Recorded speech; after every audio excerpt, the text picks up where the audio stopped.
Hey everybody, and welcome back to Split Couch Games. Got another episode of the ESO Morrowind expansion Let's Play that we are going to be going through right now.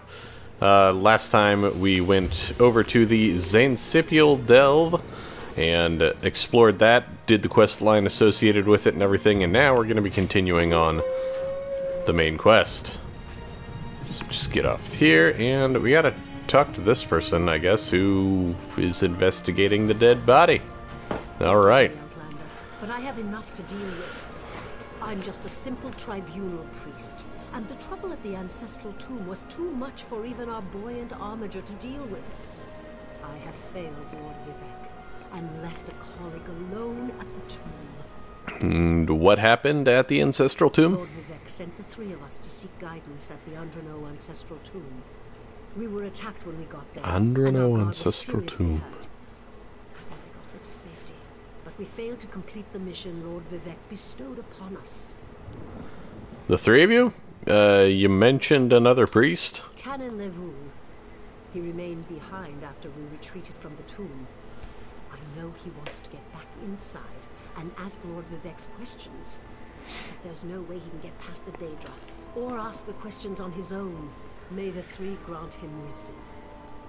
You know, I could go to the tomb and help that guy.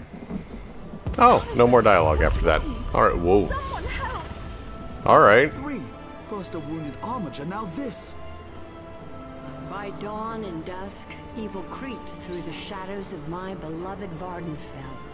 But an outlander arrives to aid my people, just as I have foreseen. Those words, what do they mean? What happened? Merciful Azura, the Mother Soul spoke through you. It's a miracle.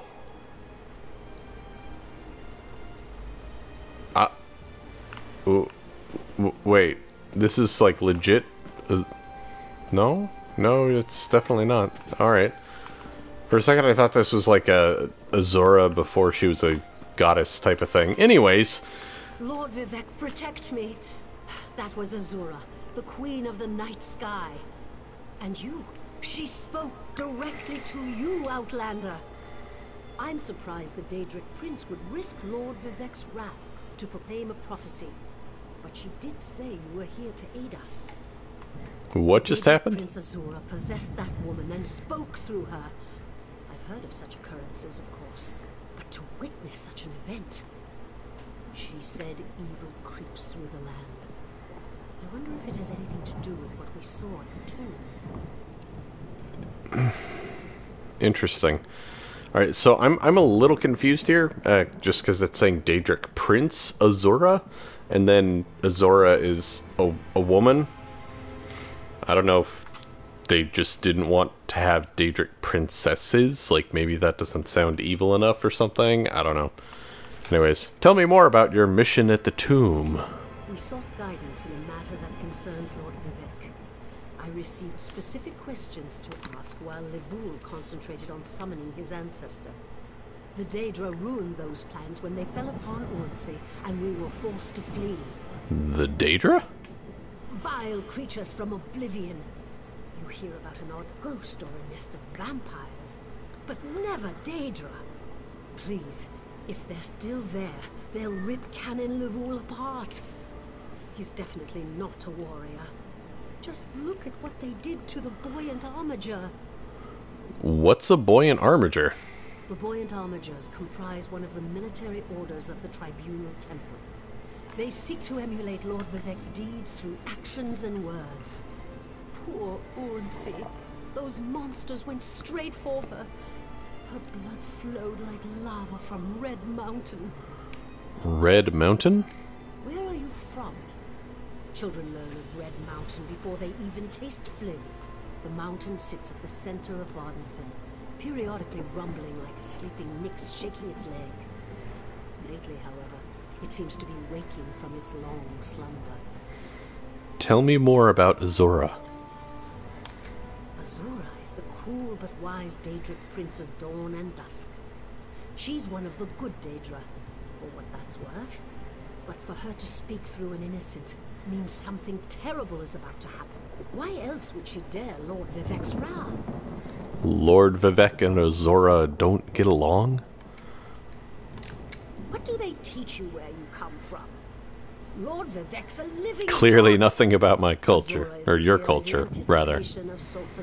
This is not my Vivec Dark Elf stands character, as I the need to present remember and that. the future, while Azura clearly represents Vardenfell's past.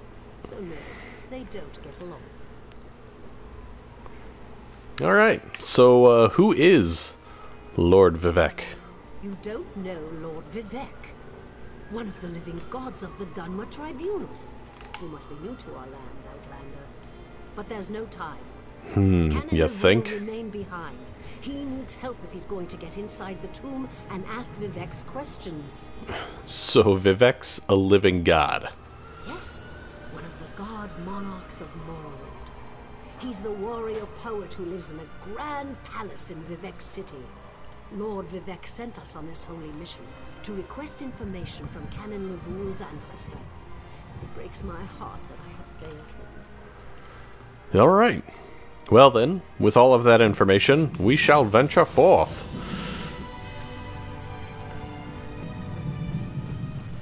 Interesting looking plant there.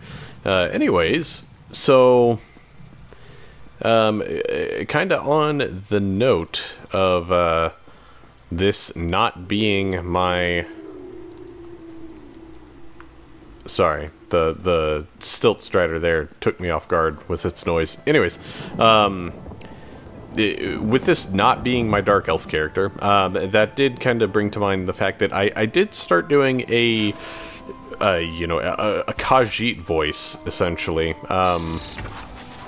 What the heck? Cliff Strider. But I was doing like a Khajiit voice for when I was reading dialogue lines and that kind of thing in the first episode. I haven't done it since, didn't really get any feedback regarding it. If you enjoyed that and wish me to continue, let me know. Otherwise, I'm just going to read the lines as normal. Did Canon Valasar send you? Oh, she didn't she? That means she made it to Seydanin. Vivec be praised. Will you help me complete my mission? It would be sacrilege if I don't enter my family's tomb and make Lord Vivec's inquiries. You know, you say that she made it to Seydanin as if that was far away. It was literally around the corner. But, yeah, I'll help you enter the tomb and ask questions. Claire, the tribunal always provides. We'll need to be cautious, however. Daedra invaded the tomb. Makes it hard to talk to one's ancestors while monsters try to eat you. Nah. I also need your help when we reach the summoning chamber. What kind of help? Take this scroll with Lord Vivec's inquiries, while I summon forth my ancestor spirit and concentrate on maintaining the connection. You must ask the questions. He insists we use the exact phrasing. We can go inside when you're ready. Alright. I'm ready. Let's enter your family tomb. We're really going to do this. I wish I knew how Daedra got into my family tomb, but I'm sure you can handle them. At least you know they're there. They ambushed poor Armiger Urnsi. Armiger Urnsi. Follow me. I'll open the door. Alright. Hop to it, buddy. Keep an eye out for those Daedra.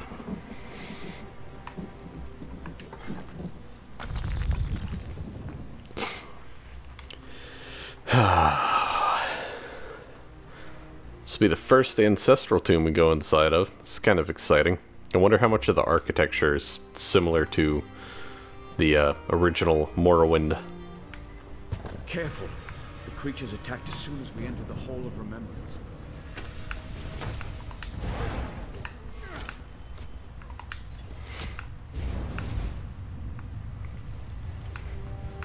Well, okay. What's this way? Let's go. Whole lot of nothing so far. Oop.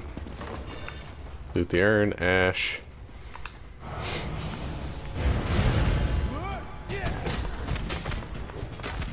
These are little creepy short things.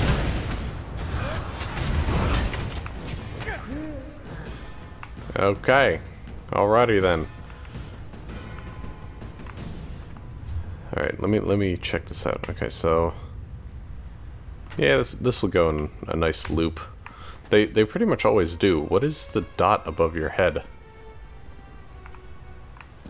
Clearly I play this game all the time. This used to be such a peaceful place. I came here as a young acolyte to meditate. Yes. Coffer.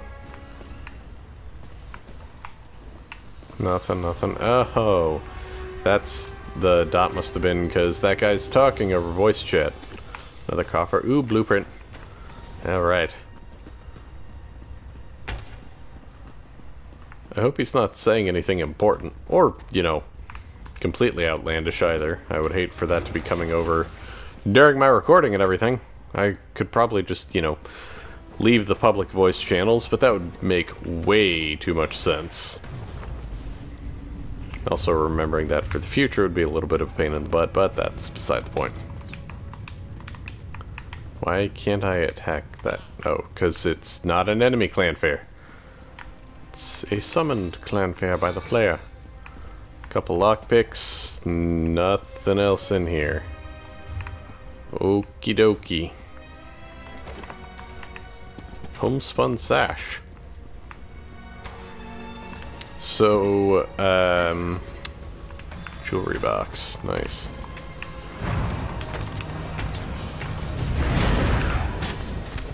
One of my favorite things about Morrowind, the original game,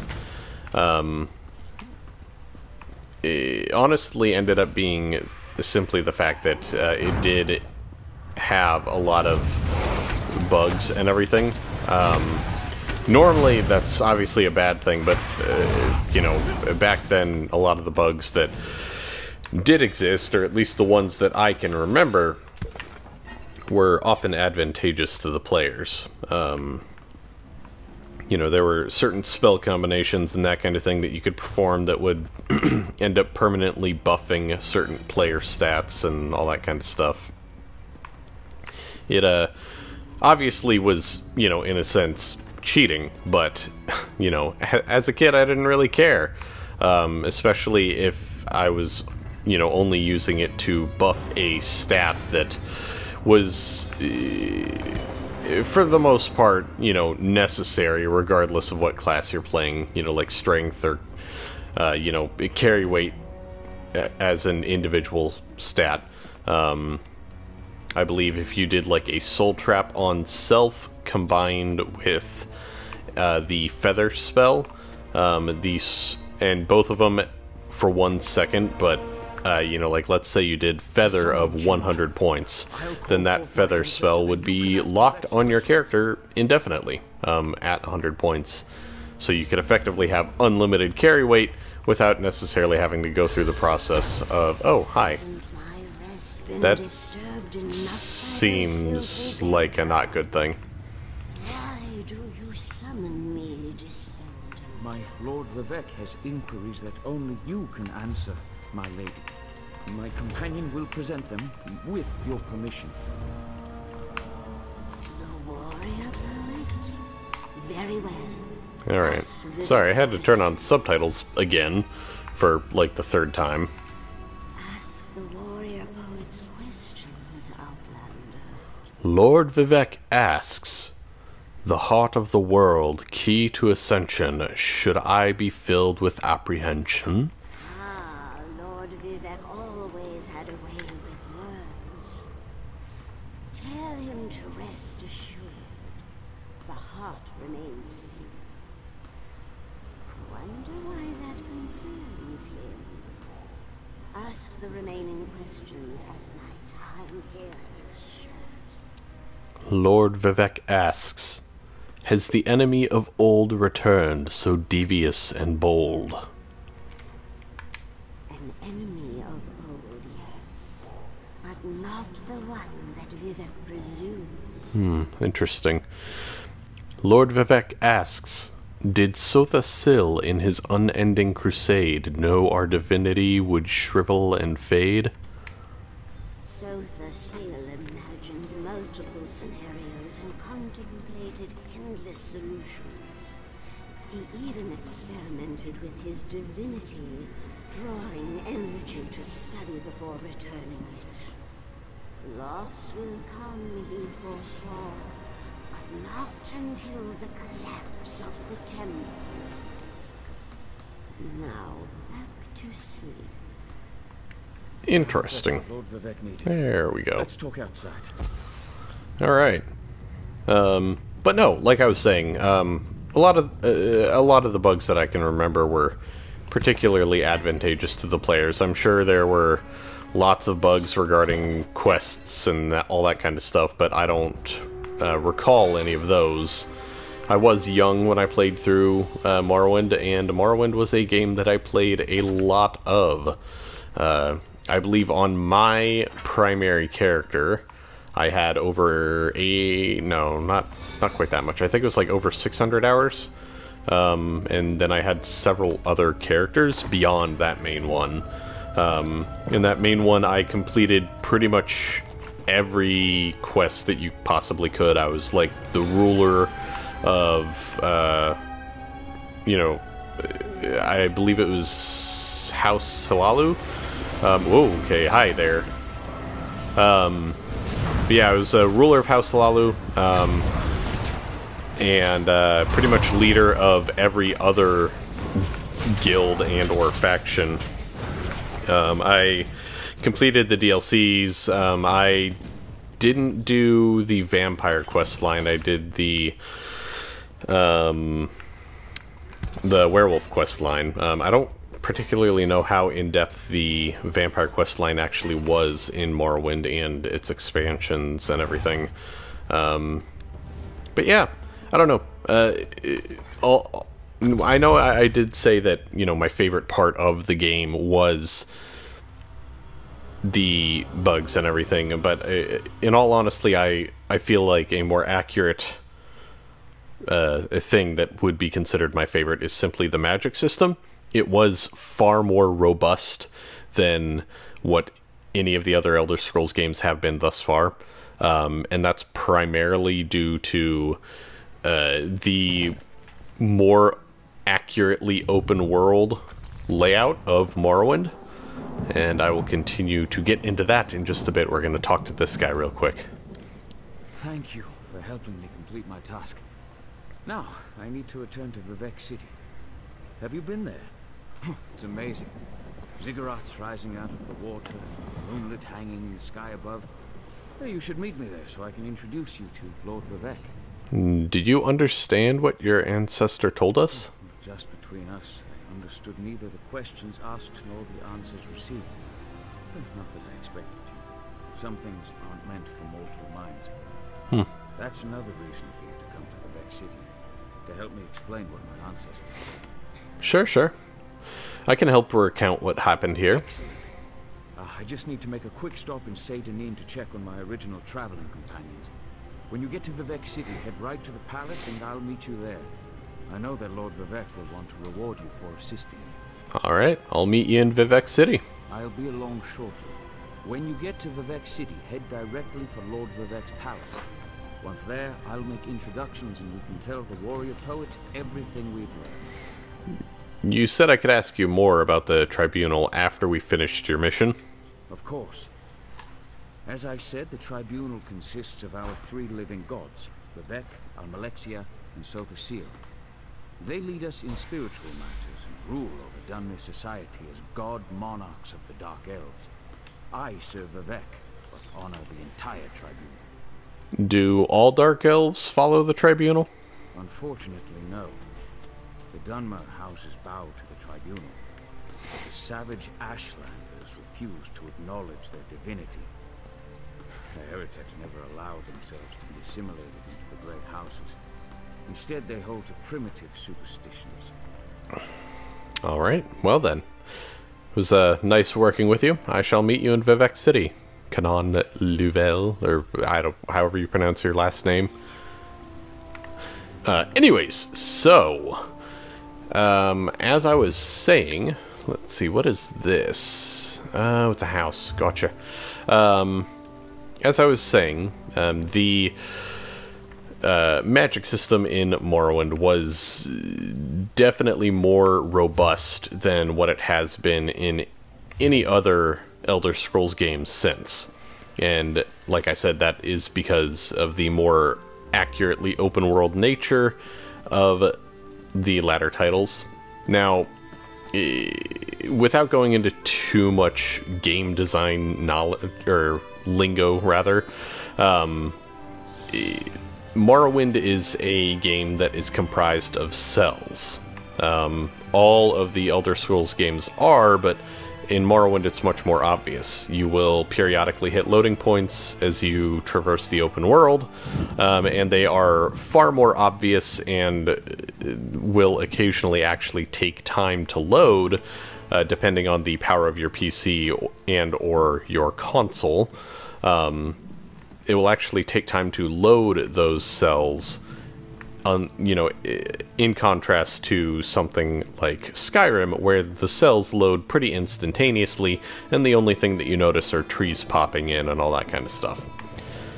But in Morrowind, even all of the cities were open world. You didn't have a city gate that you had to travel through and hit a loading point or anything like that before you...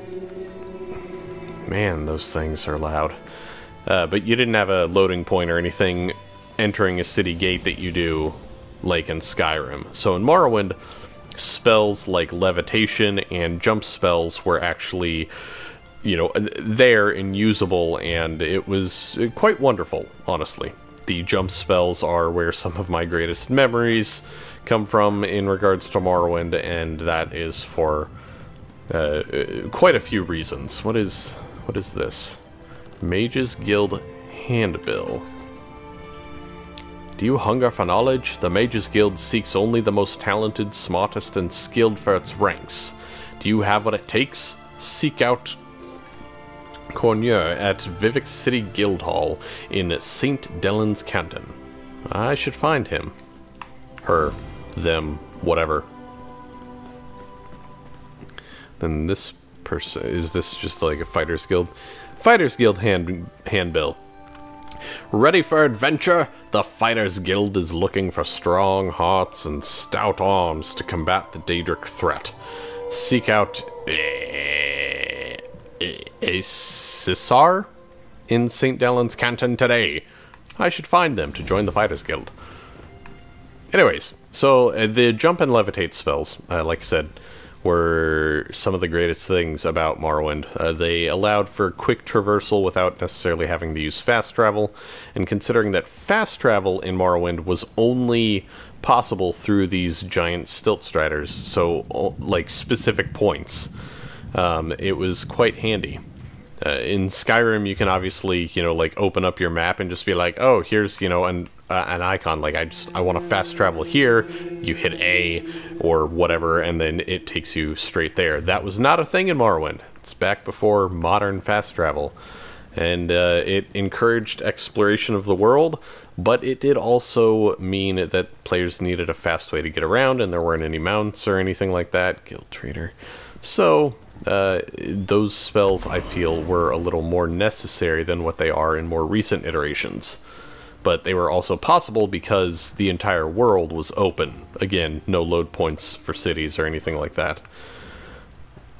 The reason that those spells wouldn't really be possible in, you know, more recent iterations of the Elder Scrolls franchise is just simply because if you used a jump spell and jumped over the walls to a city, that city isn't loaded in, so...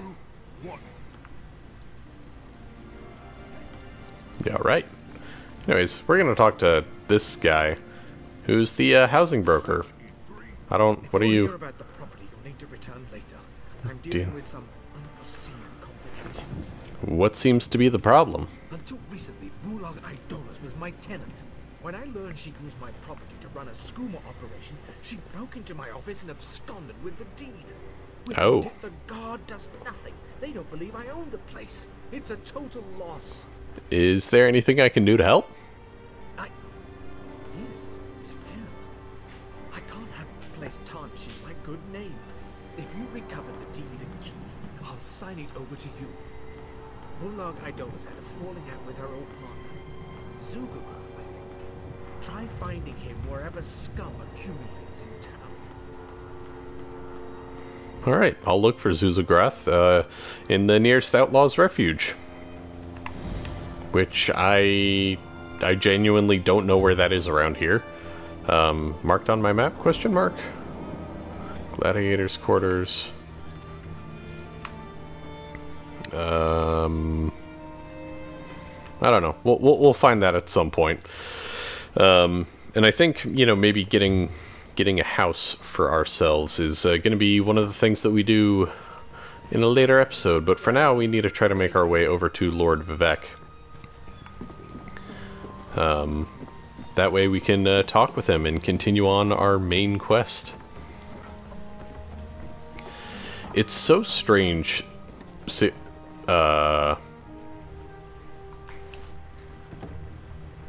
alright.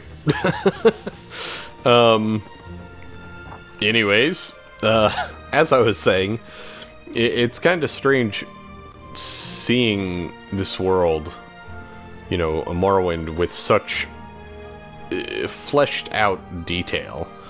You know, I distinctly remember having to, like, you know, go into the Hall of Justice and everything to steal books for certain quests and that kind of thing. I remember having to go through this corridor and are you yep, you're naked, all right. You know, I remember having to climb these stairs in order to talk to Lord Vivec for the main quest. You know, I remember doing it at the very end of the game. And it's just... it's such an incredible nostalgia trip. And I'm sure that's obviously, you know, the main focus of this entire expansion. But, I'm okay with it. And the classic glass armor. Gotta love it. Strange that you're not ordinators, but I guess you are buoyant armigers as opposed to... what are you? Are you an orc? You look like you have a predator face, or is that just a face mask? That's just gotta be a face mask on the glass armor. Anyways, going into Vivec's palace now. Seriously looked like a predator there for a moment. Alright, we're gonna talk to Lord Vivec now. Who helped me at the tomb, my lord. Yes, I am.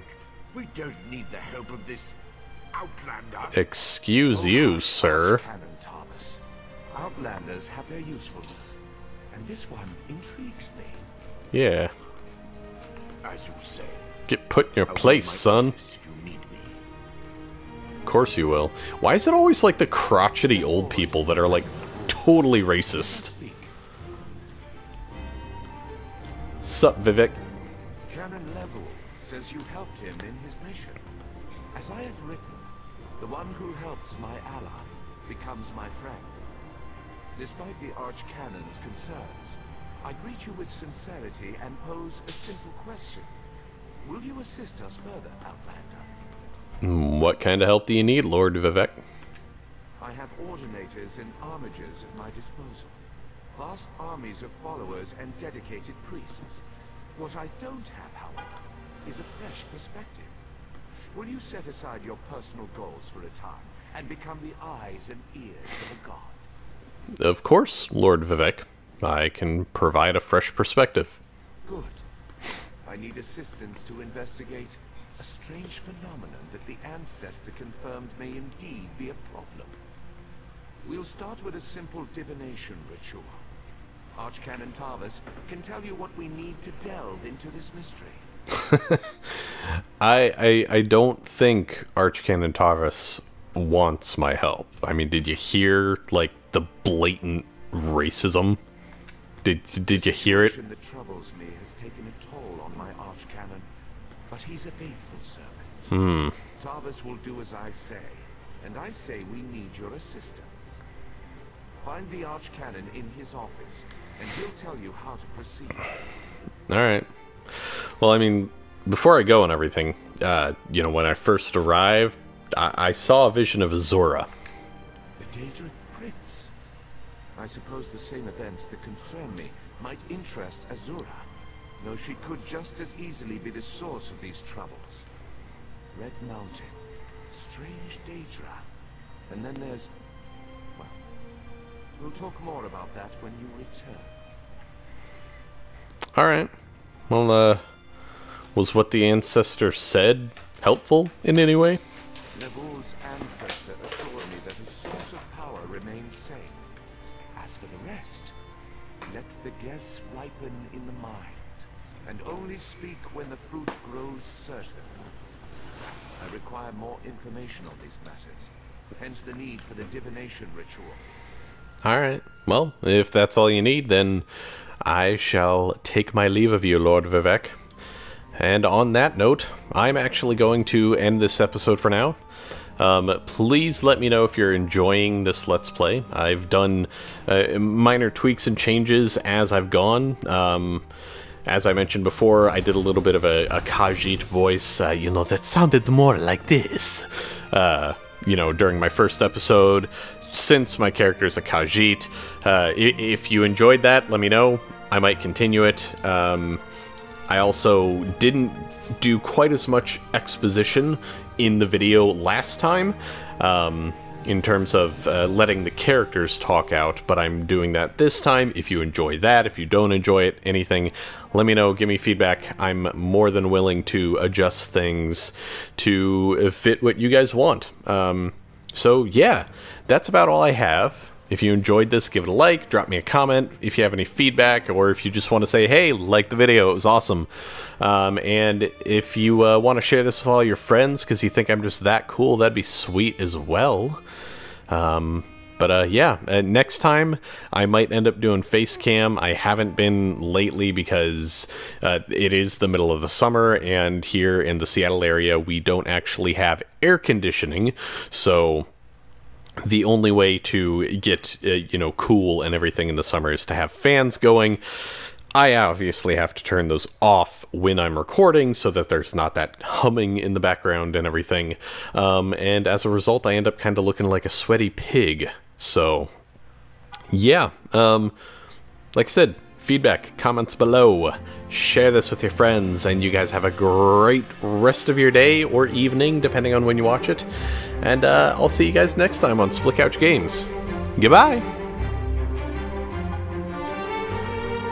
I just realized I was like staring up at the ceiling for that entire thing.